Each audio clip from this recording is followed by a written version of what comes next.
소개받은 조영길 변호사입니다. 잠깐 기도하고 말씀을 드리도록 하겠습니다.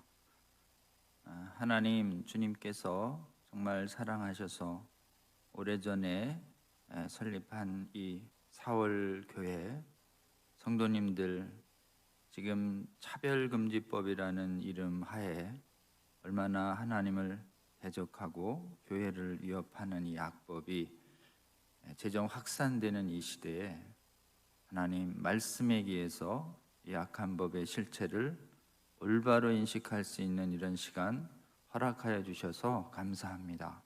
성령 하나님, 이 자리에 함께하여 주시옵소서. 전하는 전하, 듣는 성도님들 모두 성령 안에서 주님의 올바른 거룩한 진리에 기해서 이 바른 악법 잘 분별하고 막아서기 위해서 우리가 무엇을 하고 무엇을 기도해야 할지 우리 영혼 속에 새기는 귀한 시간으로 시종을 주님께서 인도하여 주시옵소서. 예수님 이름으로 기도합니다. 아멘. 네, 오늘 제가 우리 사월교회에서는 이 차별금지법에 대한 강의가 처음이다라는 말씀을 좀 들었습니다. 그래서 차별금지법, 지금 한국교회가 지금 연합해서 굉장히 막고 있는 그 악법입니다. 그리고 또 일부 알고 계신 분은 계시겠지만 이 우리나라에 이 차별금지법을 제정하자고 하는 운동이 2007년부터 일어났었습니다. 노무현 정부 때부터요. 그때부터 이제 이 법을 반교회적이고 반성경적이어서 이 법은 굉장히 위험한 법입니다, 이렇게 알려서 깨어난 교회와 국민들이 이 법을 막아왔는데요. 지금까지 이제 2007년부터 올해가 2021년이니까 한 14년, 5년 되죠. 그런데 이제 올해 또 작년 그 21대 국회에 들어서 이 법이 다시 제정하자고 이제 본격적으로 발의가 됐는데요. 발의되기 전엔 한 7차례 정도 막아냈는데 이 법 또 제정하자고 이법을 제정을 원하는 일부 국회의원들이 발의가 된 상태인데요. 작년엔 정의당에서 10명 정도 모아서 발의했고요. 올해는 6월부터 민주당의 이상민 의원이 대표 발의해서 한 23명 정도 모았고요. 그 다음에 이제 박주민 의원이 또 연합 명 모으고 권인숙 의원이 또 한 10명 정도 모아가지고 거의 같은 내용을 계속 발의하고 있습니다. 숫자적으로 보면은 10명, 23명, 10명, 10명 이래서 거의 뭐 한 60명, 70명 되는 것 같지만 이게 이제 중복으로 겹치기로 발의자의 이름을 많이 올려가지고 순수한 국회의원들의 숫자는 한 30에서 40명 정도 다라고 할 수 있습니다.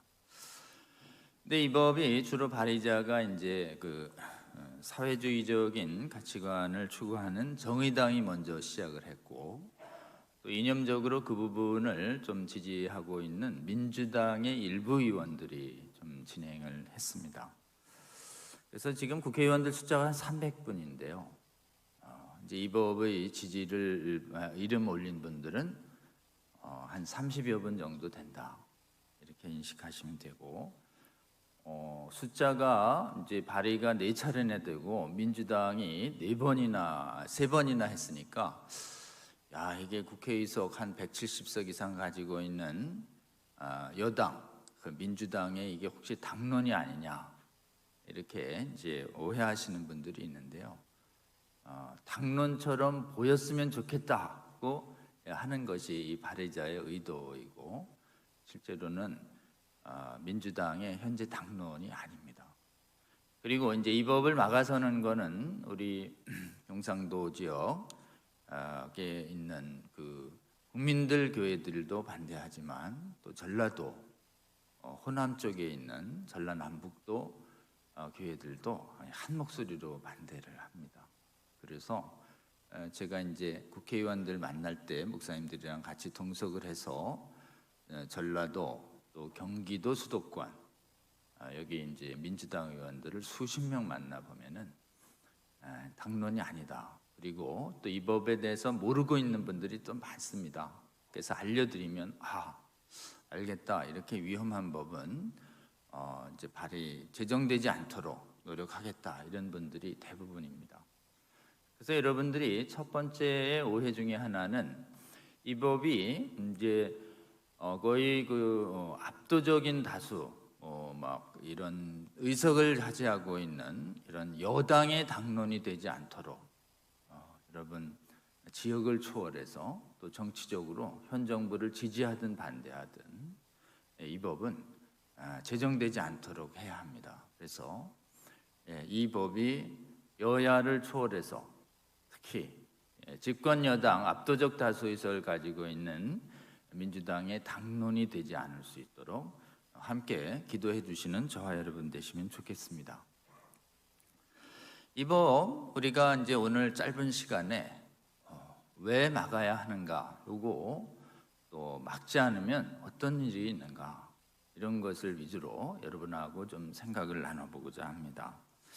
일단 제목 자체가 굉장히 차별금지법 또 평등법 이렇게 돼 있어서 차별금지, 평등 이게 다 복음적인 용어들이거든요. 그래서 차별 금지하자는 건데 그러면 반대하면 차별을 찬성한다는 거냐 교회는 이제 이렇게 겉제목이 복음적이기 때문에 제목만으로 이 법을 인식을 하면 이제 좋은 법을 민 것처럼 보여요. 평등도 마찬가지죠. 자유와 평등 이게 헌법적 가치이기 때문에 그렇습니다. 그런데 이제 이 이름, 겉모습하고 실제가 이게 대표적으로 다른 법입니다. 그래서 겉으로는 이제 착한 선한 일을 하면서 선한 말과 행동을 하면서 속으로는 굉장히 악한 행동을 하는 사람들을 우리는 위선자라고 그럽니다. 이 법이 대표적으로 위선이에요. 그래서 이 겉모습을 드러내서 그 속에 있는 실제로 정확한 모습을 알게 되면 이 법은 이제 반대할 수밖에 없는 그런 법입니다. 그래서 한마디로 그러면 차별금지법, 평등법은 우리가 왜 막아야 하는가? 여러분 많이 들으셨겠지만 대략 이 차별금지법, 평등법은 하나님이 금하신 음행이 있어요. 하나님이 금하신 창조 질서가 위반 행위가 있는데 그 첫 번째가 음란 행위의 하나인 동성 성행위라는 음란 행위가 있습니다. 사실은 입에 좀 떠올리기도 민망한 범죄죠.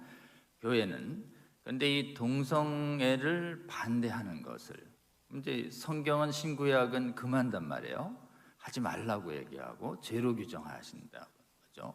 이 하나님이 이 동성 성행위를 가증한 죄로 규정해서 하지 말라고 했기 때문에 우리도 하나님 말씀을 믿는 성도들은 당연히 동성애를 하나님처럼 생각하고 죄로 생각하고 하지 말아야 되죠. 그리고 이런 하나님의 말씀을 교회 안에서도 전해야 되고 교회 바깥에도 알려줘야 되는데 교회 바깥에 이걸 알리면 이거는 성소수자, 동성애자에 대한 차별이다. 그래서 그 말을 하지 못하도록 그 말을 차별로 모으는 법이에요. 그래서 동성애 반대를 신앙과 양심에 의해서 하지 못하게 하는 법이다. 요게 우리가 막아야 할 1번이고 두 번째는 성에 대해서 이제 성별이 인간이 남자냐 여자냐에 대한 부분인데 창세기부터 신구약 전체적으로 인간의 성은 딱 두 가지밖에 없죠. 하나님이 남자와 여자로 정하셨기 때문에 그렇습니다. 그런데 남자와 여자로 정한 거는 하나님이 정하셨기 때문에 정함을 받은 인간이 자기의 성이 마음에 안 든다고 바꿀 수가 없어요. 바꿔서는 안 되는 건데 못 바꾸는 게 어딨냐. 바꾸는 것을 허락해라. 이걸 성전환이라고 그래요. 성별 변경이라고 그럽니다. 그래서 성별 변경을 자유롭게 하고 남자와 여자 두 가지밖에 없다는 게 어디 있냐. 그 이외에 제3의 여러 가지 성도 있다. 이런 얘기를 하기 시작하죠.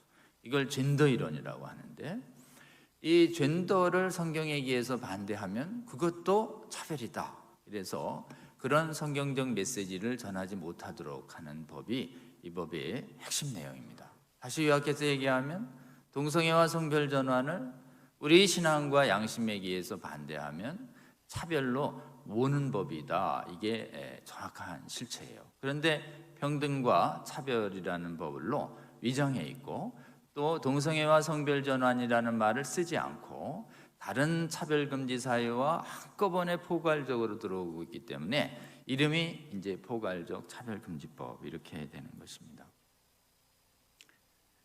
여러분, 이제 결론은 먼저 말씀을 드렸는데, 그럼 이제 이 법은 우리나라에서만 문제되냐? 그러지 않습니다.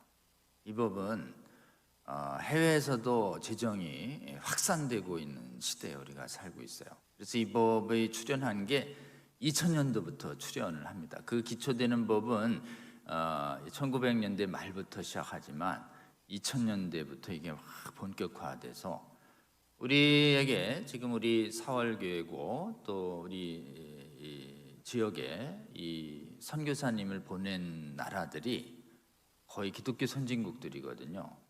유럽 국가들, 그리고 북미 국가들, 그리고 유럽과 북미의 이 문화를 이어받아 남반구에 있는 남아공, 호주, 뉴질랜드 이런 데에서 우리나라의 선교사들을 많이 보냈습니다. 근데 우리에게 선교사를 보냈던 그 기독교 선진국들이 이 법에 속아가지고 이 법을 거의 다 제정한 나라가 되어버린 거예요. 그래서 이 법은 지금 해외에서 이 법을 제대로 완전하게 성공적으로 막아낸 국가가 지금 전 세계에 거의 없습니다. 이 정도의 우리나라랑 비교해서 우리나라 정도의 복음화율과 우리나라 정도의 소득, 이 정도를 가진 국가 중에서 국가가 본격적으로 이 법을 제정을 추진했는데 우리나라는 14, 15년을 막아내고 있는데, 이렇게 교회가 연합해서 막아내는 걸 간신히 그래도 성공적으로 막아내는 국가는 전 세계 아무리 눈 씻고 봐도 우리나라가 거의 유일합니다. 해외는 거의 다 교회가 찬반으로 거의 대등하게 분열돼서 두동강이 나면서 신구약을 믿는 성도들 중에 절반이 그 좋은 법을 왜 막아? 우리는 찬성할 거야. 이렇게 해가지고 이 법의 겉모습에 속아가지고 이 법 옹호자들이 됐다가 나중에 이 법을 옹호할 때 이게 약자 보호하는 법인 줄 알고 옹호했는데, 나중에 제정되고 나서는 교회 안에서도 동성애 반대 가르치는 거 금지됩니다. 교회 바깥에서도 동성애 반대 설교 금지됩니다. 직장에서도 금지됩니다. 교회에서도 금지됩니다. 교육기관에서도 탁 이래 돼가지고 이 법이 약자 보호하는 법인 줄 알았는데 이 법이 제정되고 나서는 순전히 복음에 의해서 열심히 음행 반대 메시지를 전하는 신앙인들을 사회 전 영역에서 범법자로 몰아서 처벌하는 법이 되니까 속았다 이래 되는데, 법 위반이 되면 고액의 민사배상, 그 다음에 정신고통이 심하면은 형사처벌, 행정제재 이렇게 가야 되니까 지금 속수무책인 상황이에요. 그래가지고 속았다고 해서 이거 돌이키고 싶지만 이게 돌이킬 수가 없는, 전 세계적으로 볼 때 이 법 막아낼 수 있는 국가와 교회 역량을 가지고 있는 나라는 이 부분의 전문가들의 이구동성의 얘기입니다. 대한민국이 거의 유일하다. 대한민국에서 꺾이냐 아니면 막아내느냐, 이게 이 세계적으로 차별금지법 확산 시대에 있어서 이거를 막아낼 거냐는 이런 아주 요충 지역이 우리가 본의 아니게 돼버렸습니다. 여러분, 이 법은요 해외에서 기독교 선진국을 완전히 오염시키고 있는 법이고, 이 법은 이 법을 뒷받침하는 이 사상들이 있어요. 이 차별금지법을 뒷받침하면서 전 세계 차별금지법이 제정되고 나면은 동성애가 합법화되고 성전환이 합법화되고 동성혼이 합법화된 이런 나라들을 만들자는 이런 운동을 뭐라고 하느냐면 이걸 성혁명 운동이라고 그래요. 성혁명 운동, 성의 해방 운동이라고 합니다. 지구적으로 전 세계적으로 일어나라 이래가지고 이걸 글로벌 섹슈얼 레볼루션이라고 합니다. 전 지구적 글로벌 성혁명의 일환으로 이 법이 제정되고 있는 것이에요. 여러분, 이 법이 제정되면 교회에서 어떤 일이 일어나는가? 이제 이렇게 됩니다. 나 동성애자입니다. 이런 분들이, 나 동성 파트너가 있어요. 그래서 남자 목사님인데 배우자가 남자예요. 그런 분을 목사님으로 임명하는데 아무런 장애가 없습니다. 또 여자분인데 나는 내 배우자는 여자입니다. 이걸 여성 동성애자라고 그래요. 남자 동성애자는 게이라고 하고 여성 동성애자는 레즈비언이라고 하는데 여성 동성애자들도 교회의 지도자, 목사, 교사, 장로가 되는데 권사가 되는데 아무런 문제가 없어요. 그런 분들이 많이 나옵니다. 두 번째는 이 거룩한 이 교회의 강단 메시지에서 신구약에서 동성애를 금하는 하나님의 말씀은 시대가 바뀌었습니다. 오늘날에는 적용이 안 되는 겁니다. 여러분 동성애하고 성전환해서도 하나님 앞에서 구원받는데 문제가 없어요. 양심의 가책 느끼지 말고 동성애 하시더라도 성전환 하시더라도 교회 열심히 다니세요. 이런 하나님의 말씀이 분명히 가증하다고 해서 엄금하셨는데 동성애 해도 된다는 하나님 말씀과 다른 거짓 메시지가 이 교회 강단을 통해서 동성애를 옹호하는 이런 목사, 장로, 권사들을 통해서 거짓 메시지가 선포됩니다. 세 번째는 이 법이 이렇게 통과되고 이게 물들면 어떻게 되는가? 우리 동성애자들이 동성 결혼을 이 교회에서 하고 싶습니다. 이렇게 해서 목사님 주례해 주세요. 이러면 어떻게 되는가? 하나님이 분명히 가정에서 토해내겠다고 하셨는데 동성 커플을 이 강단에 세워놓고 거룩하신 하나님의 이름과 아들 예수의 이름과 성령의 이름으로 동성결혼을 축복하는 일이 생기게 됩니다. 언제요? 지금이요. 어디서요?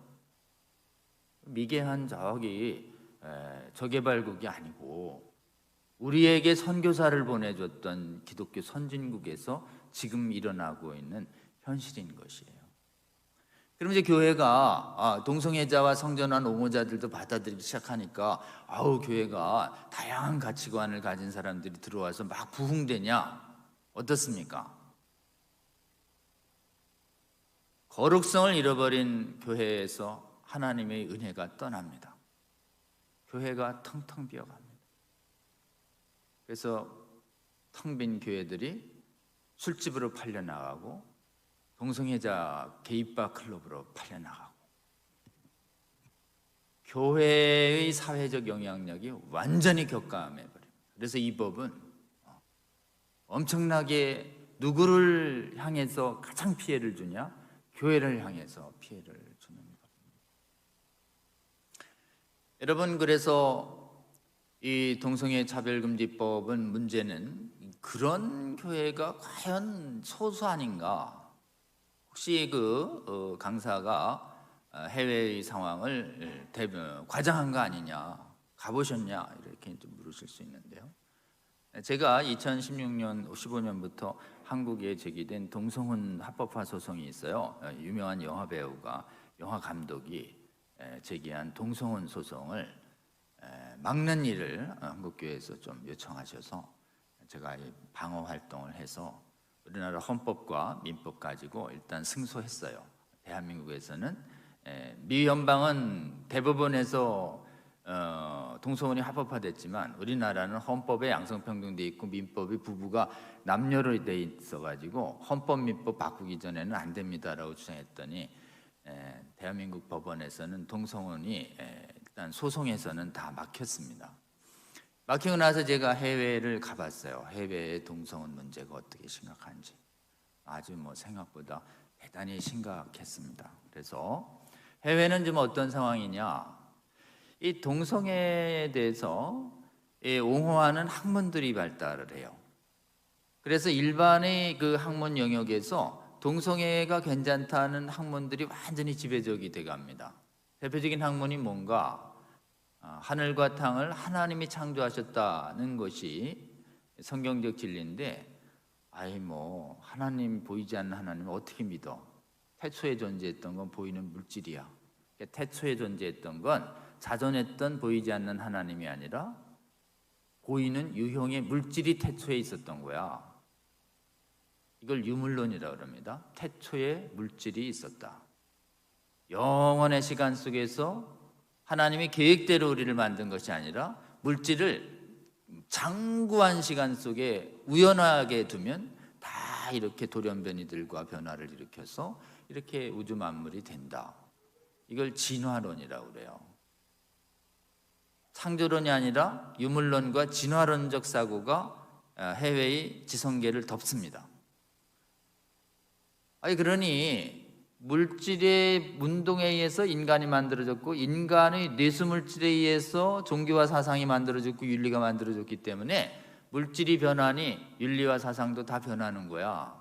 변하지 않는 윤리 사상은 없어. 모든 건 다 변해. 그러니 동성애를 금하는 윤리도 변하는 것이야. 이런 거죠. 이걸 상대적 윤리관이라고 그래요. 그때 시간에 따라 다 다르다. 상대적 윤리관.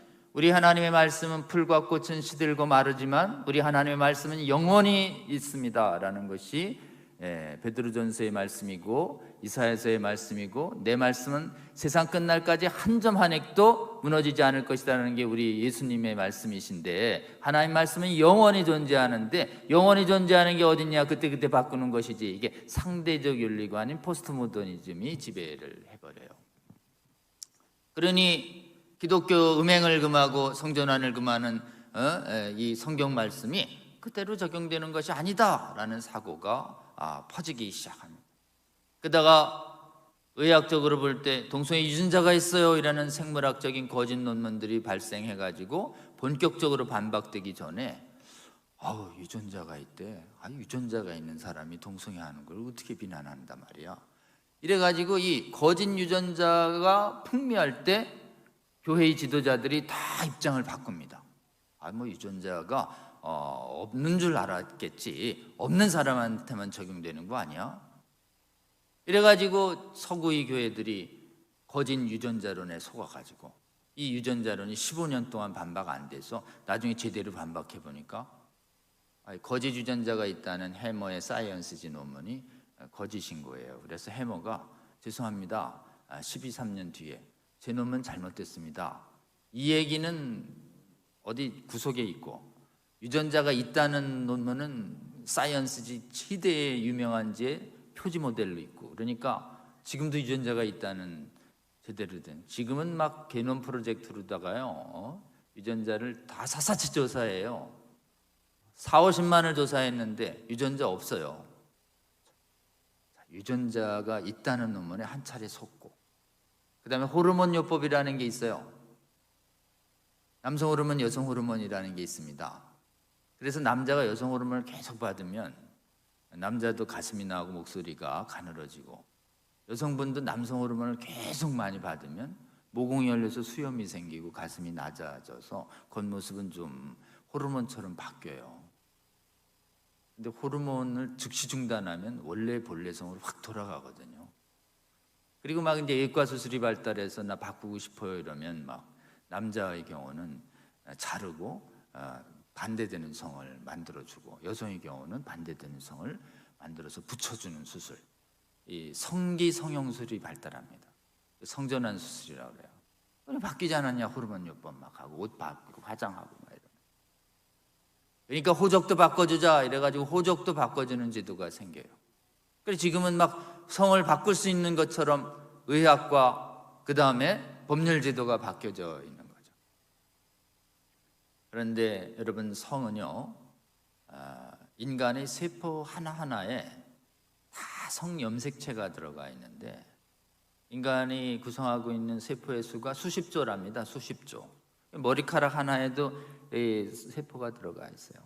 지금 혀에서 뭘 하나 세포를 긁어내도 거기 세포가 있는데, 거기에 남자는 XY라는 성염색체가 있고 여성의 경우는 XX라는 성염색체가 있는데, 이게 안 바뀌는 거예요. 이거를 바꾸는 기술은 없습니다. 그럼에도 불구하고 성을 바꿀 수 있다는 거짓 과학, 거짓 생물학, 거짓 법률학이 막 발달을 하고, 그 다음에 기본적으로 사회과학에서 사회를 정의롭게 만들고 약자를 보호해야 한다라고 하는 것에 이 약자의 성소수자를 넣어서 이 약자를 보호하는 게 정의로운 사회 만드는 것이다라고 하는 사회과학 이론, 마르크스 레니니즘의 프로이드의 정신분석학 이론이 결합한 네오막시즘이 막 풍미하고, 동성애를 정당화하는 언어와 문학이 발달하고, 동성애를 정당화하는 인권학이 국제인권법학의 이름으로 차별금지법이 만들어져 가지고 지금 우리 자녀들이 다니고 있는 일반 대학, 기독교 이념에 의해서 세워진 나라 대학들이에요. 옥스퍼드, 캠브리지, 하버드, 예일 전부 기독교 이념에 의해서 세워진 나라들인데, 거기서 기독교의 얘기를 얘기하면 조롱당하고 플라톤과 마르크스 얘기를 하면 막 환영당하는 분위기로 확 바뀌어 버리는 것이죠. 그래서 여러분, 지금 자녀들 잘 되기 위해서 유학 보내시려고 할 때 조심하셔야 됩니다. 유학 보내려고 하는 선진국은 전부 동성애 옹호 사상으로 가득 차 있습니다. 거기서 이 복음에 의해서 음행을 안 하고 동성애를 안 하고 성전 안에 동의 안 하고 거룩하게 살려고 하면 완전히 왕따 되는 분위기가 지금 돼버려 있는 것이. 제일 위험한 곳은 기숙사예요. 기숙사에서 같이 방 쓰는 사람이 동성애자일 가능성이 선진국일수록 아주 높아서 기숙사 생활하다가 동성 성폭행과 동성애에 오염된 우리 자녀들이 무지하게 많은데요, 입내서 얘기할 수도 없는 이런 상황들이 지금 계속되고 있는 것입니다. 그러다가 신학까지, 이제 일반 학문들이 다 오염되니까 일반 학문들과 관련해서 성경을 해석하려고 하는 이 신학에 있어서도 일반의 동성애를 정당화하는 학문들을 받아들여서 신학을 해석해야 된다라는 자유주의 신학이 있는데, 그 자유주의 신학의 한 분파가 성경을 막 비틀고 해석하고 그래가지고 성경도 동성애를 용인합니다라는 이런 신학을 만들어냅니다. 이걸 퀴어 신학이라고 그래요. 동성애 옹호 신학. 서양의 신학계에서는 이 동성애 옹호 신학이 수십 년 전부터 발달합니다.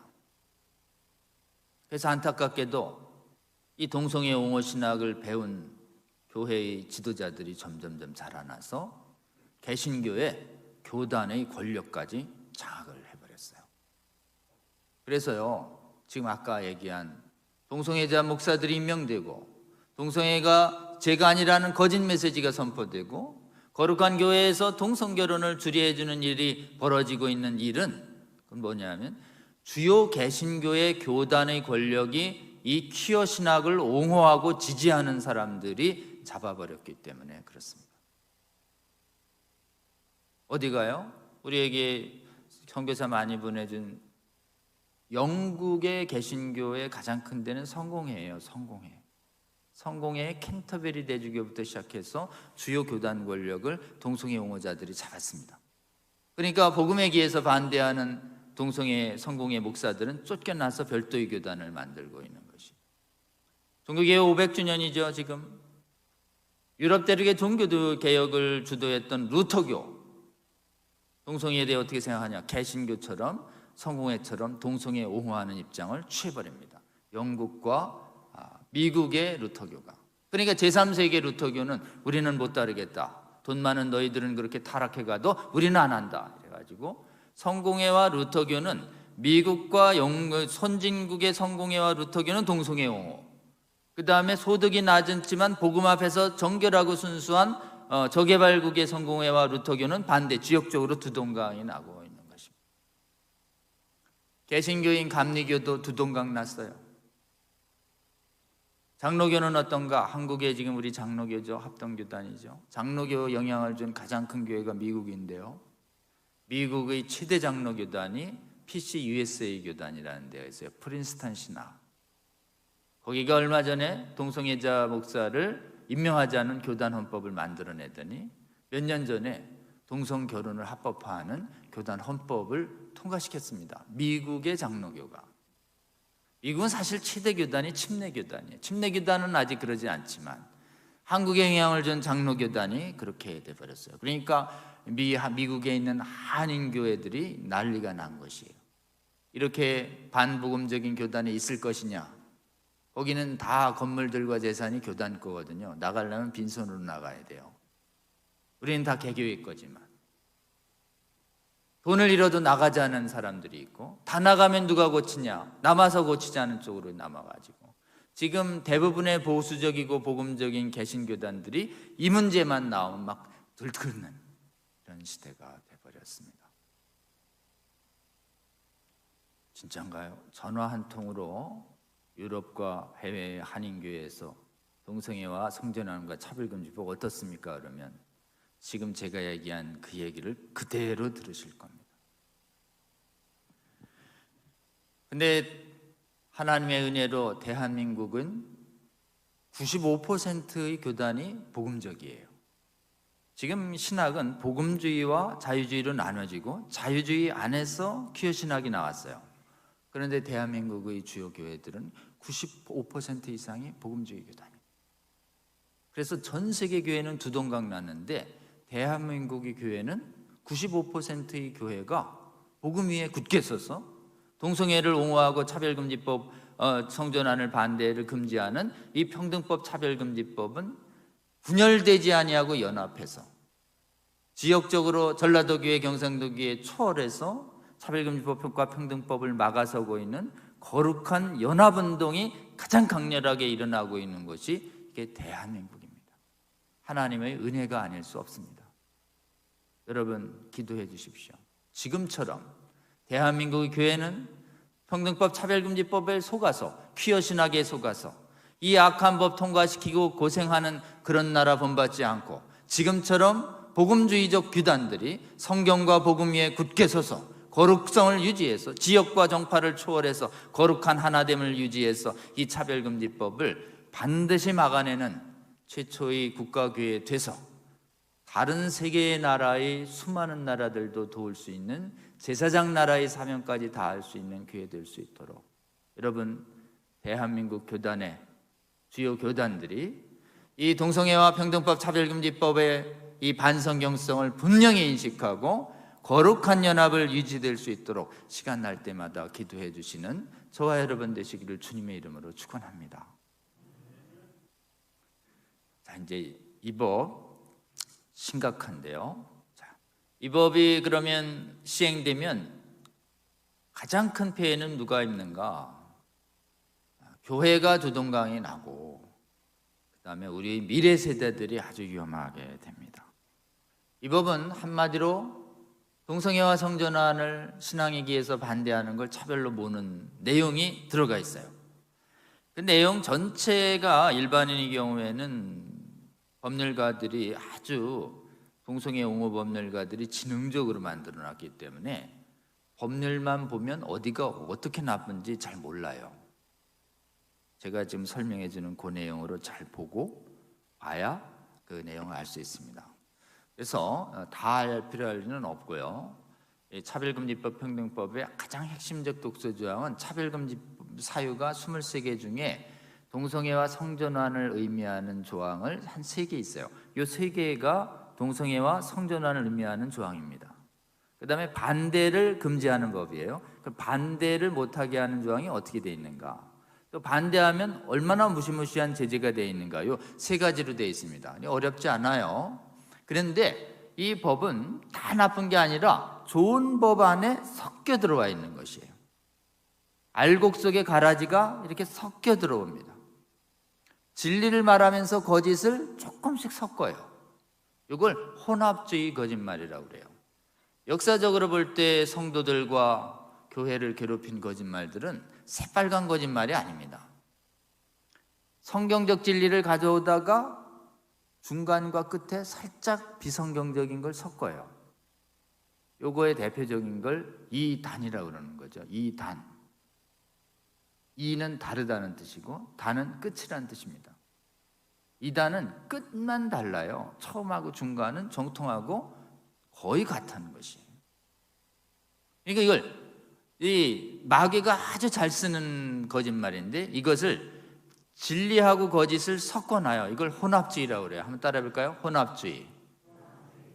자, 이 혼합주의 거짓말을 분별해내려면 어떻게 되는가? 혼합주의 안에 들어와 있는 진리와 거짓을 날카롭게 구별할 줄 알아야 돼요. 날카로운 구별을 이걸 분별이라고 합니다. 한번 따라해 볼까요? 분별. 그리고 날카로워야 돼요. 날카로워야 쪼갠다고요. 하나님의 말씀이 우리 예수님이 예수 그리스도가 교한계시록에 이렇게 묘사돼요. 입에서 날카로운 검이 나오는 분이에요. 검이 나오는데 날이 다 빠진 무딘 검이 나오는 게 아닙니다. 날카로운 검이 나와요. 이 날카로운 검이 나온다는 건 정확한 하나님의 진리로 거짓과 진리를 쪼갠다는 것을 말합니다. 그러니까 이 차별금지법은요, 정당한 것과 부당한 것이 복음적인 것과 비복음적인 것이 이렇게 섞여 있기 때문에 이걸 정확하게 쪼개야 되는 것입니다. 그러니까 정확하게 쪼개려면 어떻게 되는가? 정확하게 알지 않으면 안 되는 것이죠. 여러분, 이 퀴어 신학은 이 시대의 대표적인 하나님의 말씀을 가지고 하나님의 말씀이 아닌 거짓을 얘기하고 있기 때문에 대표적인 거짓 선지자예요. 진리의 이름으로 거짓을 말한다니까요.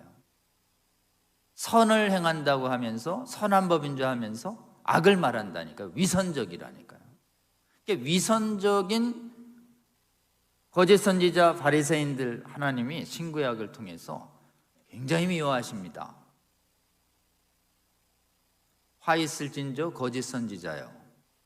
구약에서 하나님이 계시도 안 줬는데 지 생각을 하나님의 말씀이라고 떠들고 다니던 사람들을 거짓 선지자라고 그랬는데 이 거짓 선지자들을 참 선지자들을 늘 대적했습니다. 그러니까 참 선지자들을 통해서 하나님이 엄중한 경고를 줘요. 화 있을진저 거짓 선지자들이요. 에스겔서에 나옵니다. 너희들이 내 이름으로 거짓말을 해서 죽지 아니할 내 영혼을 죽이는도다. 신약에 오면은 우리 예수님이 화 있을진저 거짓 위선적인 바리새인 율법교사들이요. 똑같이 얘기하죠. 하나님의 말씀을 왜곡해서 전하는 바리새인 거짓 율법교사들을 향해서 똑같이 예수님이 저주를 하십니다. 사도들이 똑같이 얘기합니다. 복음의 이름으로 다른 복음을 전하는 자들이요 저주받을지어다. 거짓 교사들이요. 지금 말씀 말이죠. 만일 목사님의 지위를 가지고 이 강단에서 여러분 성전 안에도 괜찮고 동성애도 괜찮아요, 이 거짓 메시지 전해가지고 순진한 성도들이 목사님 말씀이 맞는 줄 알고 막 동성애하고 성전안 하다가 하나님 앞에 가면 어떡할 겁니까? 그게 이 시대의 거짓 선지자들인 것입니다. 여러분, 이 거짓 선지자에 대해서 우리 예수님께서 예수님을 믿고 따르는 성도들이 거짓 선지자들을 만날 줄 알고 거짓 선지자들에 대해서 말세에 아주 강력하게 경고하십니다. 마태복음에 보면 산상수훈 마지막 부분에 거짓 선지자들에 대한 경고 말씀이 나와요. 말세에는 아주 미혹이 심할 것이다 라는 말씀이 나오는 것이에요. 마태복음 7장 15절 제가 그냥 말씀드리겠습니다. 한번 찾아보세요. 마태복음 7장 15절 거짓 선지자들을 삼가해라. 그들은 양의 옷을 입고 너희에게 나오다. 거짓 선지자들의 모습이에요. 양의 옷이에요. 이름이 그럴듯해요. 겉모습만 되면 양이에요. 양. 광명의 천사처럼 보입니다. 그런데 겉모습만 보지 마. 삼가해라 이렇게 돼 있는데요. 이 삼가가요, 만나지 마라가 아닙니다. watch out으로 돼 있어요. watch out. 잘 살펴. 공부하라 말이야, 이런 뜻입니다. 대충 보고서 양아니야? 하나님 말씀 전하는 사도 같은데 이러면 속는다는 것이에요. 그러니까 겉모습만 보지 말고 뭘 살피냐? 속을 봐라. 속은 노략질하는 일이야. 노략질이 뭐예요? 약탈하는 늑대야. 양 아니란 말이야. 늑대야. 너희들 잡아먹을 거야, 이런 거죠. 그러면서 또 얘기하십니다. 열매를 좀 잘 봐라. 이파리하고 가지 겉모습만 보지 말고. 좋은 나무는 좋은 열매를, 나쁜 나무는 나쁜 열매를 넣는 거야. 그러니까 열매를 잘 보면 거짓 선지자인 줄 알 거야.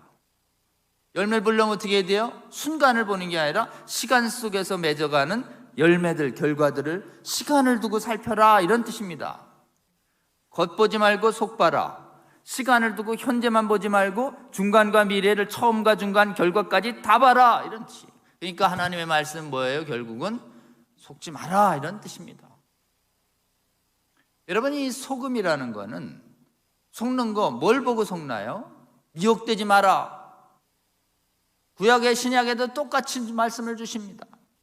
고린도 교회에서 동성애하고 음행하고 남색하고 탐색하는 자도 하나님 나라 갈 수 있다는 얘기가 확 돌고, 자기가 개척한 고린도 교회에서 그런 얘기가 돈다는 얘기를 3차 전도여행인 에베소에서 사역하는 바울한테 누가 전하니까 바울이 고린도에 있는 성도들한테 고린도전서 6장 9절 이렇게 보내요. 불의한 자는 하나님의 나라를 유업으로 받을 줄 알지 못하십니까?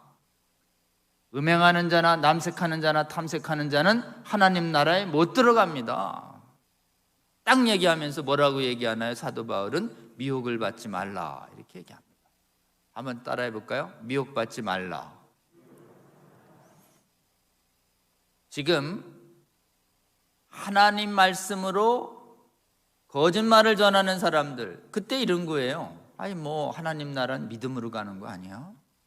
그러니까 동성애하고 남색하고 탐색해도 하나님 나라에 갈 거야, 이런 얘기가 도는 거예요. 그러니까 사도 바울이 얘기하잖아요. 하나님 나라 못 들어갑니다. 뭐 하면요? 남색하고 탐색하고 그러면서 그 11절에 이르되 너희가 전에는 그랬지만 성령으로 거듭나고서는 절대 그럴 수 없느니라. 여러분, 회개 없이 자신의 죄를 정당화하기 위해서 은혜로만 구원받는다는 말씀하면서 악행 계속하면 하나님 나라 못 들어간다는 게 사도의 말씀이에요. 요한계시록 보면 마지막 유황의 불못에 던져질 사람들이 음란하는 자, 거짓 선지자들입니다.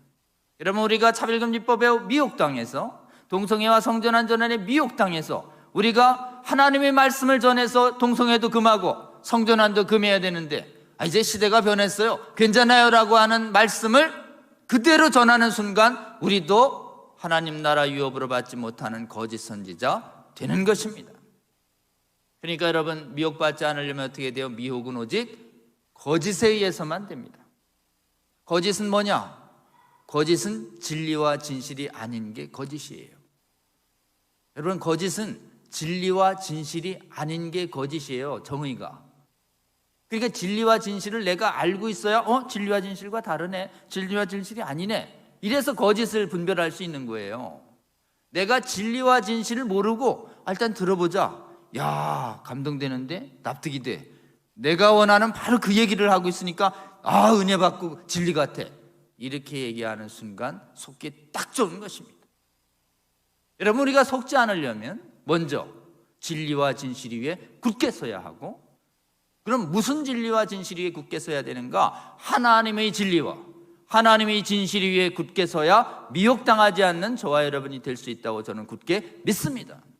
그렇기 때문에 여러분, 차별금지법에 대해서 뭐에 대해서 뭘 먼저 봐야 되는가? 세상에서 뭐라고 말하는가가 아니라 성경에 비추어 볼 때, 하나님 말씀에 비추어 볼 때 차별금지법과 성혁명 사상이 어떻게 다른가? 그래서 성경의 말씀에 기해서 살피는, 성경의 말씀에 기해서 굳게 서는 이런 활동이 있어야 미혹당하지 않을 것이라고 저는 굳게 믿는 것이에요. 그렇기 때문에 여러분, 미혹당하지 않고 삶과 잘 살피려면 어떻게 되나요?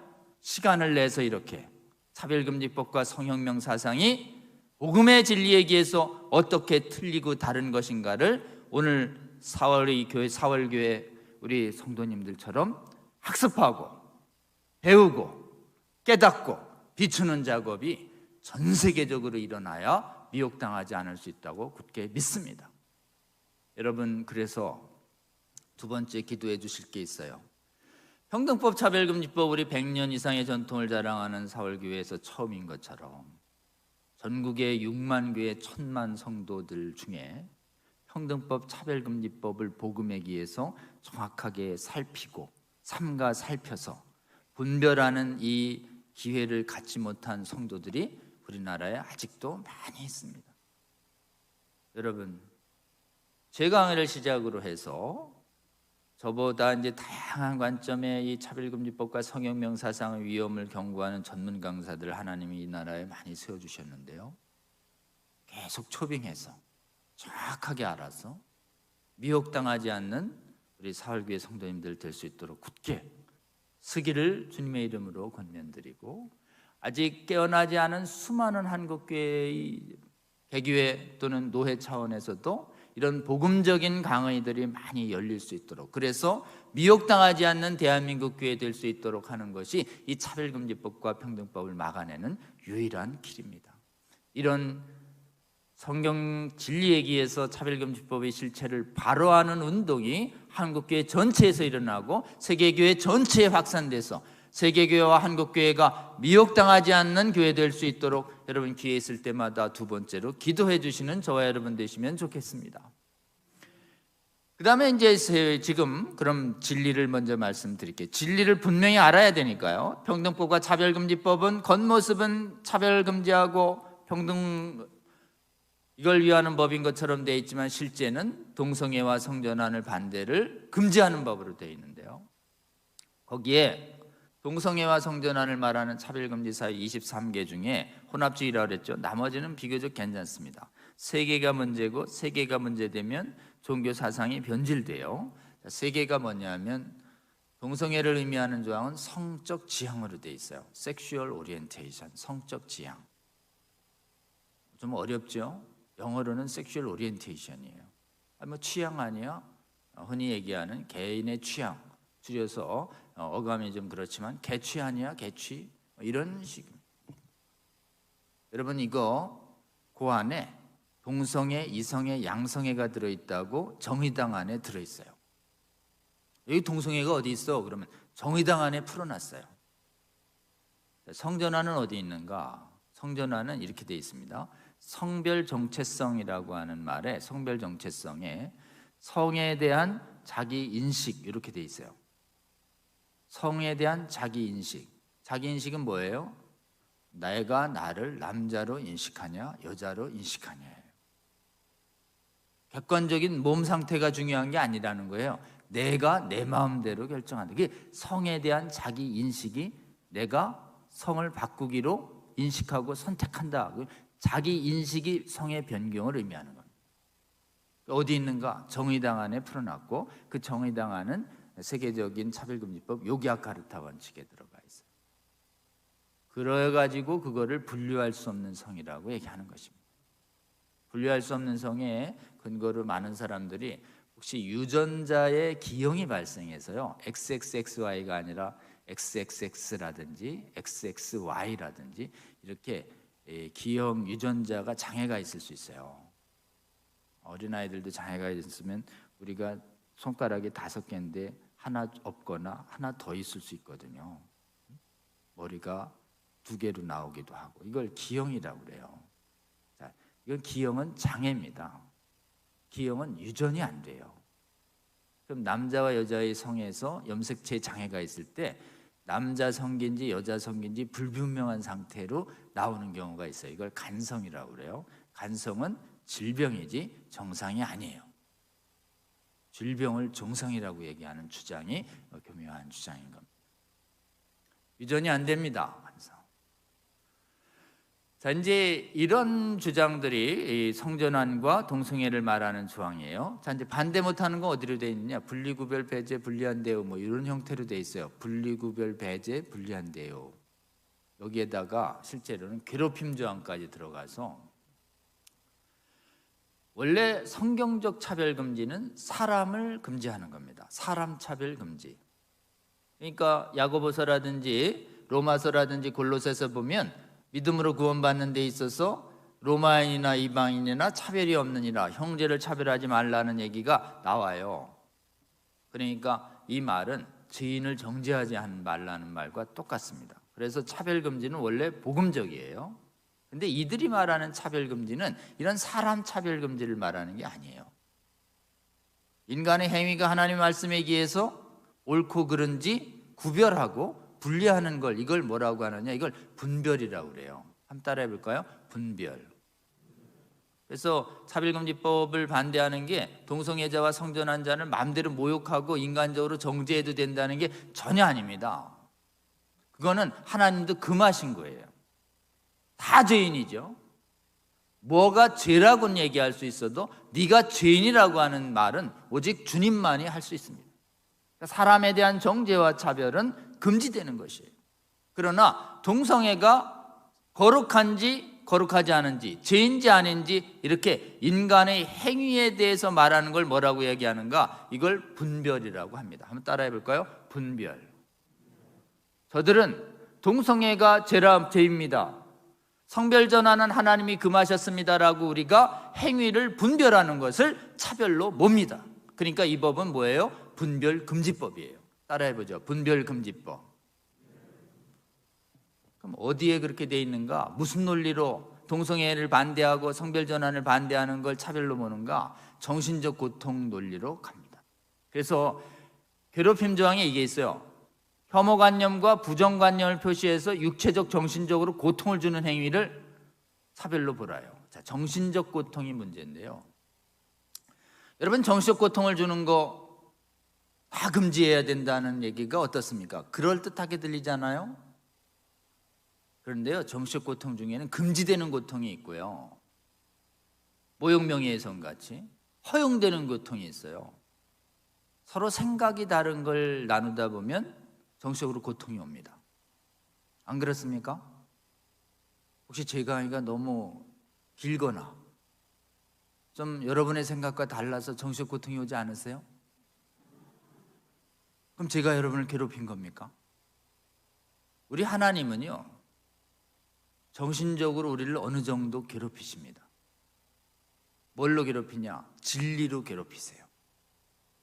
진리를 말해요. 거룩한 삶을 보여줘요. 그렇기 때문에 거룩하지 못한 거짓된 삶을 살아온 사람들에게 우리를 깨닫게 해서 우리를 정신적으로 심령이 깨어지고 아프게 고통스럽게 회개하도록 우리 하나님은 우리를 그렇게 만드십니다. 우리 하나님은 성도들을 정신적으로 고통 주시는 분이에요, 아니에요? 정신적으로 고통을 주시는 분이에요. 뭘로요? 진리로. 진리로 정신적 고통을 줘서 거짓에서 아프게 돌아서게 하는 것이에요. 이걸 아프게 돌아선다, 이래서 이걸 통회라고 합니다. 한번 따라해 볼까요? 통회. 그래서 구원으로 이끄는 회개는 아플 수밖에 없어요. 회개한 후에는 즐겁고 기쁠지 몰라도 내가 그동안 살아왔구나, 잘못 살아왔구나, 너무 부끄럽다, 이게 고통스럽죠. 혹시 회개할 때 너무 나는 너무 잘 살은 것 같아 막 이래가지고 즐거웠던 분 계십니까? 그럼 거짓 회개일 가능성이 많습니다. 우리 하나님은 정신적 고통을 줘서 통회를 하게 하고 깨어진 마음을 기쁜 예배로 받으셔서 그것을 사람으로 하여금 회개하도록 만들어서 구원을 이끕니다. 그러면 정신적 고통을 일체 주지 마라, 이러면 뭐예요? 구원을 하지 마라는 말밖에 안 되는 것입니다. 그러니까 정신적 고통 중에는 모욕 명예훼손, 모욕감과 정죄감을 주는 건 금지되지만 진리를 나누는 과정에서의 정신적 고통은 허용된다, 안 허용된다? 허용되는 것이에요. 진리를 나누는 과정에서 오는 다소간의 정신적 불편함은 허용돼야 되는, 이걸 뭐라고 얘기하는가? 세상 사람들은 이것을 생각이 다른 가치관을 자유롭게 말할 수 있는 자유가 있어야 된다, 이걸 가치관 표현의 자유, 사상의 자유라고 그래요. 그래서 이거를 헌법 이론으로 사상의 자유시장 이론이라고 합니다. 혹시 누가 묻거든 여러분 이 말을 해주세요. 이 차별금지법은 사상의 자유시장 이론을 파괴하는 것이다. 사상의 자유시장. 한번 따라해 볼까요? 사상의 자유시장. 자유민주주의 기초예요. 자유민주주의 국가에서 내 생각 내 마음대로 얘기도 못해? 라고 얘기하는 게 가장 설득력 있는 거죠. 근데 이 법은요, 이 법이 시행되면 지금 동성애에 대해서 찬반의 자유가 보장돼 있어요. 우리가 동성애하고 성별 전환하는 사람들을 가서 막 욕하고 하지 말라 그러고 처벌하라는 게 아닙니다. 도덕을 알려줘서 그들이 언젠가 깨닫고 돌아오기를 바라는 것이지 그들을 못하게 하는 법이 아니에요. 지금은 찬반의 자유가 보장되어 있습니다. 그런데 이 법이 통과되면 어때요? 동성애를 반대하고 성전환을 반대하면 정신고통을 줬다는 이유로 금지하는 것이. 그러니까 어떻게 돼요? 옹호와 지지의 자유만 있고 반대와 부정의 자유는 사라지죠. 이걸 뭐라고 얘기하는가? 국가가 하나의 가치관을 법으로 강요하는 거. 나치는 반드시 지지해, 공산당은 반드시 지지해. 이걸 뭐라고 그러냐면 나치 전체주의, 공산당 전체주의라고 그러는 거예요. 이걸 동성애 전체주의, 동성애 독재라고 하는 것입니다. 그러니까 이 성차별금지법은 동성애 독재법이다. 성전환 독재고 성전환 전체주의법이기 때문에 반대한다라고 하는 것을 분명하게 말씀해 주시는 저와 여러분 되시면 좋겠습니다. 이 법을 알려주세요. 이 실상을 알려주면 교회만 반대하는 게 아니라 동성애 비정상 아니야? 남녀가 결혼하는 게 정상 아닙니까? 이 정도 얘기해도 차별로 모는 보고서가 국가인권위에 있고 해외의 사례가 넘치는 것이에요. 그러니 제가 한 4년 전에 KBS에서 열린 토론에서 이게 토론이 열렸어요. 갑자기 제가 토론자를 불려 나갔는데 진중권 금태섭 의원이 나왔고 저하고 이현주 의원이 나가서 시종일관 저는 이 법은 반대를 금지하는 법입니다 이렇게 얘기했고, 진중권 금태섭 교수는 정신고통 주니까 반대하면 안 됩니다로 시중을 달렸어요. 그 댓글이 있습니다. 유튜브에 KBS 엄경철의 시사토론이라는 게 있습니다. 뷰가 한 9만 뷰 있어요. 댓글이 수천 개 달렸는데 그 법을 시청한 분들은 90% 이상이 차별금지법이 반대를 못하게 하는 법이라면 차별금지법을 반대합니다로 나왔어요. 여러분, 이토록 중요한 법인데 KBS에서 토론회 열렸는데 지금 유튜브의 총 누적 조회수가 10만이 안 될 정도로 국민적 관심사가 없는 것이에요. 그런데 관심 있게 끝까지 보면 반대하게 돼 있는 것입니다. 그러니까 우리가 교회 안을 설득시키는 것은 복음에 기해서 설득시키고 교회 바깥은 뭐예요? 이 법은 아까 얘기했죠? 우리 주님이 말씀하셨어요. 노략질하는 일이라고. 뭘 노략질해요? 우리가 동성애를 금하고 음행을 금하고 성전환을 금하는 거룩한 진리를 전할 이 자유를 노략질합니다. 이걸 신앙의 자유, 양심의 자유, 학문의 자유, 언론의 자유, 이 네 가지 자유를 노략질해서 우리를 동성애를 옹호하고 지지만 하도록 하는 노예로 만드는 것이에요. 그러니까 자유를 노략질하는 법이다 라는 실체를 정확하게 알려주면 겉모습에 속지 않고 정확한 실체를 알고 거의 알게 된 국민들은 7, 80, 90%가 반대하는 것입니다. 그러니까 여러분, 먼저 깨어나서 알게 된 저와 여러분이 부지런히 알지 못하는 성도들과 국민들을 깨워서 우리나라의 이 동성애 독재국가, 성전환 독재국가, 반대도 못하게 하는 국가 만들지 않도록 이 나라를 거룩하게 만드는데 헌신하는 저와 여러분 되시면 좋겠습니다. 그 다음에요, 뭘 또 뺐나요? 동성애가 가지고 있는 육체적, 정신적 건강이 훼손시킵니다. 성전환이요, 동성애가 얼마나 영혼과 육체를 훼손시키는지 의학 전문가들을 불러다가 동성애의 폐해를, 보건적 폐해를 여러분이 정확하게 알아야 합니다. 우리 하나님 말씀하시죠? 내 말 어기면 죽는다. 즉사가 아닙니다. 선악 갖다 먹고 글쎄요, 100세 전에 아담 이브께서 따먹으셨다면 한 800년 더 살으셨습니다. 서서히 죽어가는 것이, 하나님 말씀 어기면 죽음의 전조 증상이 나타나듯이 동성애와 성전환에는 죽음의 전조 증상들이 보건적 피해로 나타납니다. 그러니 여러분 기회 있을 때마다 의료 전문가, 양학 전문가들 세워서 동성애가 얼마나 의료적으로 보건적으로 피해 있는지를 명확하게 알고 육체적 정신적 건강을 노략질하는 법이라는 것을 알려주는 저와 여러분 되시면 좋겠습니다. 그 다음에 이 차별로 몰리면 무제한의 손해배상, 반복하면 징벌적 손해배상, 최소한 500만 원, 이행강제금 막 3천만 원, 제보자 불이익은 형사처벌 엄청나게, 재정까지도 뺏어버려요. 근데 여러분, 무엇을 뺏기는 게 가장 중요하냐? 실제로는 여러분, 인간의 영혼이 노략질 당합니다. 여러분, 이 법 제정되면요, 고용, 경제, 교육이요, 특히 모든 교육기관에서 동성애와 성전환에 대한 부정관념 교육을 못합니다. 시설에서도 못해요. 방송에서도 못해요. 지금은 유튜브를 통해서 이렇게 나가지만 이 법이 통과되는 순간 유튜브에서 동성애와 성전환 반대 교육이 다 내려지고 모든 교육기관에서 다 못해요. 그럼 어떻게 돼요? 저와 여러분이야 동성애와 성전환을 반대하는 이 강연들을 들을 수 있었던 세대지만 우리의 미래의 자녀 세대와 손자 세대는 어디를 가도 동성애와 성전환 괜찮다는 얘기만 듣고, 동성애와 성전환이 끔찍하고 위험하고 잘못된 것이라는 얘기를 못 듣고 자라면 어떻게 되는가? 해외처럼 되는 것입니다. 목사님, 장로, 권사님, 집사님 가정에서 동성애자들이 속출합니다. 나 성 바꾸겠습니다. 성전환자들이 속출하는 것이에요. 인간적으로 볼 때 안타깝지만 영적으로 볼 때 어때요? 음행하는 자, 남색하는 자, 탐색하는 자 하나님 나라 유업으로 못 받는다. 지금 다른 건 다 열심히 하고 예배하고 성경 공부 열심히 하고 찬양하고 선교 열심히 했는데 동성애하고 성전환에 대해서 퀴어신학을 물들은 잘못된 교회 지도자 만나서 괜찮은 줄 알고 계속하다가 이상 떠나서 하나님 앞에 섰을 때 하나님이 하나님 나라를 유업으로 줄지, 저는 긍휼이 많으신 하나님 어떻게 할지 예언은 못하겠습니다만은 사도 바울의 얘기는 전해주고 싶습니다. 남색하는 자, 탐색하는 자 하나님 나라 유업으로 받을 수 없다. 그러면 우리의 사랑하는 자녀들이 구원을 잃는 것입니다. 영생을 잃는 것이에요. 이 법 못 막으면 우리의 미래 세대, 손자 세자들이 집단적으로 배교를 해서 음란에 물들어서 나중에 유황의 불못으로 빠지는 음란에 행하는 자 될 텐데, 우리 막아야 될까요? 안 막아야 될까요? 막아야 할 줄로 믿습니다.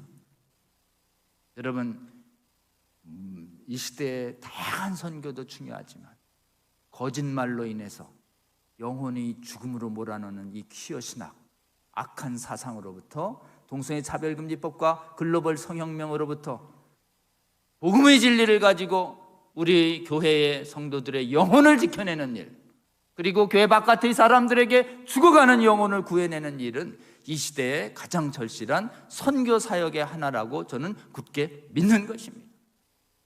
여러분, 그래서 이 차별금지법 바로 알기 선교회를 만들고 차별금지법의 반성경과 해악성을 알리는 작업을 한국교회가 본격화해서 유튜브에 차별금지법 바로 알기 아카데미 유튜브가 한국교총도 지원해 주셨고, 한교총도, 그다음에 이번 막아서고 있는 진평년 복음법률가회, 그다음에 지금 그 동성애 반대 교수연합, 또 동반연, 기독문화연구소, 이렇게 6개 기관이 공동으로 만들어서 운영하는 국민과 성도를 깨우는 유튜브가 있습니다. 차별금지법 바로 알기 아카데미, 줄여서 차바입니다. 차바, 이 히브리어로 짜바는 군대라는 뜻이랍니다. 만군의 여호와 할 때 그 만군, 군대를 짜바라고 그런다고 그래요. 여러분, 그거 올바로 그 차바에 들어가셔서 우리 교회와 연합을 해서 그 강의를 계속 들으시면서 복음의 진리 위에 굳게 무장하는 저와 여러분 되시면 좋겠습니다. 여러분, 이번 막는 것은 우리 주님 말씀 따라 하는 것입니다. 바로 알고 거룩한 진리로 무장해서 거짓에 미혹당하지 않는 것이에요. 자, 여러분, 이제 마지막으로 우리가 해야 할 게 있어요. 동성애를 정당화하는 학문 영역들이 있습니다. 철학, 윤리학, 우주학, 생물학, 의학, 사회학, 언어학, 뭐 이제 제반 학문이라고 생각하시면 돼요. 이런 영역에서 거짓 사상과 맞서는 사역자들이 일어나야 합니다. 동성애 옹호하는 윤리학과 맞서는 윤리학자, 생물학자, 의학자, 사회학자, 언어학자, 문화사역자, 법률가, 의사들, 누구예요? 성도의 영역이죠. 목회자님들의 영역이 아닙니다. 그 영역에서 진리로 무장해서 동성애와 음란을 정당화하는 세대랑 맞서 싸우는 거룩한 전사들이 일어나서 학문활동하고 저술활동하고 강연활동하고 운동을 해야 합니다. 그 영역이 뺏기니까 하나님 말씀을 풀어내는 신학까지 오염당한 것이에요. 예루살렘 성벽과 같은 일반 학문이 무너지니까 이 성전과 같은 신학이 퀴어 신학으로 반조각 난 것입니다. 그러니까 이번 막기 위해서는 어떻게 되는가? 한국교회 안에서 수많은 강력역의 전문가들이 일어나서 법률가들도 일어나고 의학자들도 일어나고 언어학자들도 일어나고 교수들도 일어나고 수많은 경제사역자들이 일어나서 동성애에 옹호하는 시대사조랑 맞서 싸우는 예수님의 군대가 일어날 수 있도록 기도해 주시는 저와 여러분 되시면 좋겠습니다. 마지막으로는요, 이 법은 우리 주님께서 도와주셔야만 이깁니다. 우리가 기도할 제목이 거룩한 연합을 위해서 기도했죠. 그 다음에 각 사역의 전문가들을 위해서 기도했습니다. 그래서 지금 전국적으로 동성애 바로 알고 깨어나는 이런 학습회가 일어날 수 있도록 기도했습니다. 그러나 실제로는 인간의 힘으로만 이번 못 막습니다.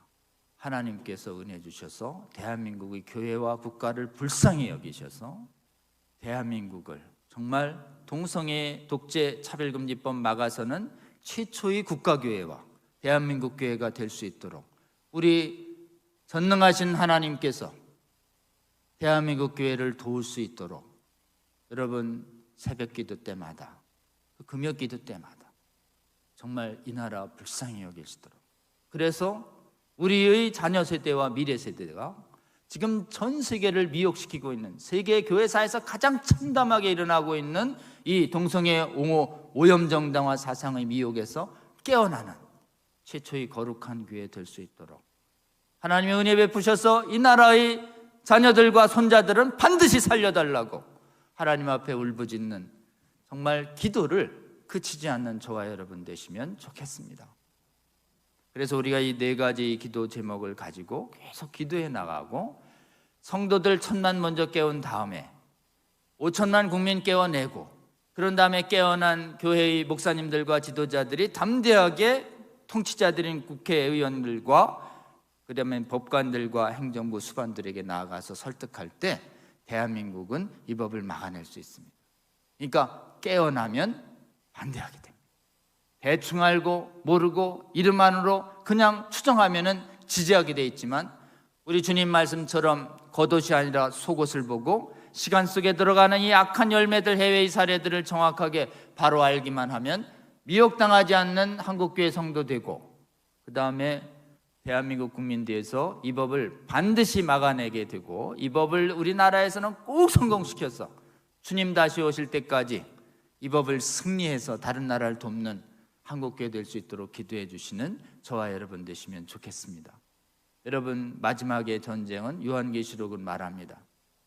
마지막 전쟁이 막 번개치고 무기 들고 핵무기로 이기는 전쟁이 아니에요.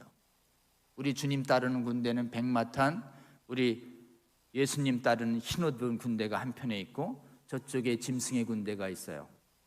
마지막에 아마겟돈에서 딱 만나서 승리할 때 어떻게 하나요? 우리 주님이 막 번개 일으키고 전쟁으로 이기는 게 아닙니다. 입에서 나오는 날카로운 검으로 이기십니다. 입에서 나오는 날카로운 검, 그게 뭘까요? 우리가 때를 얻거나 못 얻거나 우리가 정확한 복음적 진리를 무장할 때 하나님의 거룩한 날카로운 검들이 우리 각자에게 무장되어 있다가 우리가 입을 열어 선포하면 거짓에 미혹되고 거짓을 믿고 따르는 영혼들의 거짓의 사슬을 끌어내고 그들을 옳은 길로 돌이키는 것이, 그러니까 이 마지막 전쟁은 거짓과 진리의 전쟁이고 성령의 검의 전쟁과 마귀의 유혹의 전쟁인 것이에요. 이 전쟁 우리 주님이 어떻게 이기는지 우리에게 알려주셨습니다. 우리가 시간을 내서 성령의 검을 날카롭게 하고 날카롭게 무장해서 때를 얻거나 못 얻거나 진리를 정확하게 선포해서 미혹당하지 않는 저희들 되고 미혹당한 사람들도 구해내는 이 마지막 전쟁에서 반드시 승리하는 이기는 자가 돼서 하나님의 나라를 위협으로 물려받는 저와 여러분 되시고 우리 자녀들 세대, 미래 세대들 되시기를 주님의 이름으로 축원합니다.